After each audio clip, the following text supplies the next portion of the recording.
دنیا میں بھوت جنات اور بدروہیں اپنی ادھوری خواہشات کو پورا کرنے کے لیے یا پھر اپنا انتقام لینے کے لیے انسانی دنیا میں آنے کا راستہ ڈھونڈتی ہیں کہ کسی طرح انسانوں پر حاوی ہو کر اپنے ادھورے مقصد کو پورا کر سکیں۔ یہ کہانی عادل اور ثنا کے ساتھ پیش آئی ہے۔ وہ لوگ شادی کے بعد ہمالیہ جا رہے تھے، ساری تیاریاں مکمل ہو چکی تھیں اور یہ لوگ اپنا ضروری سامان لے کر بائی روڈ ہمالیہ کی طرف چل پڑے۔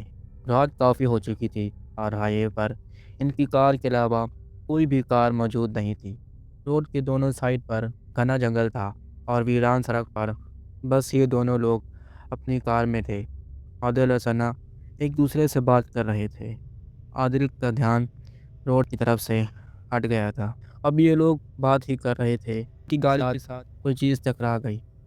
عادل اور ثنا اچانک سے چونک جاتے ہیں۔ عادل کار کو سائڈ پر پارک کرتا ہے اور کار سے اتر کر دیکھتا ہے کہ وہاں ایک کالے رنگ کی بلی گاڑی کے نیچے آ کر مر چکی تھی۔ عادل اور ثنا اس بلی کی لاش کو اٹھا کر وہیں جنگل میں دفنا دیتے ہیں۔ یہ لوگ اس بلی کو دفنا کر تھوڑی ہی دور جاتے ہیں کہ ان کی گاڑی خراب ہو جاتی ہے۔ رات اندھیری، ہر طرف جنگل اور سناٹا۔ ثنا کو ڈر لگنے لگا اور وہ کہتی ہے کیوں نہ پیدل چل کر کوئی کاٹیج یا ہوٹل کی تلاش کی جائے تاکہ وہاں جا کر رات گزار سکیں۔ تھوڑی آگے جا کر عادل کو ایک پرانا خستہ حال گیسٹ ہاؤس نظر آتا ہے جو کہ ان کے لیے اس وقت کسی نعمت سے کم نہیں تھا۔ یہ دونوں اپنی گاڑی وہیں چھوڑ کر اس گیسٹ ہاؤس میں چلے گئے۔ وہاں صرف ایک بوڑھی عورت موجود ہوتی ہے۔ عادل اس سے کمرے کی چابیاں لیتا ہے اور وہ عورت چپ چاپ انہیں چابیاں دے دیتی ہے۔ ثنا کی نظر ایک بلی پر پڑتی ہے اور ڈر کے مارے زور سے چیختی ہے۔ عادل بھاگ کر اس کے پاس آتا ہے۔ ثنا اسے بتاتی ہے کہ اس نے ابھی یہاں پر وہی بلی دیکھی ہے جو ان کی گاڑی کے نیچے آ کر مر گئی تھی۔ عادل اس سے کہتا ہے کہ تم شاید تھکی ہوئی ہو، چلو کمرے میں جا کر نہا لو اور فریش ہو جاؤ۔ ثنا بھی اپنا وہم سمجھ کر اس بات کو جھٹک دیتی ہے اور یہ دونوں اپنے کمرے میں چلے جاتے ہیں۔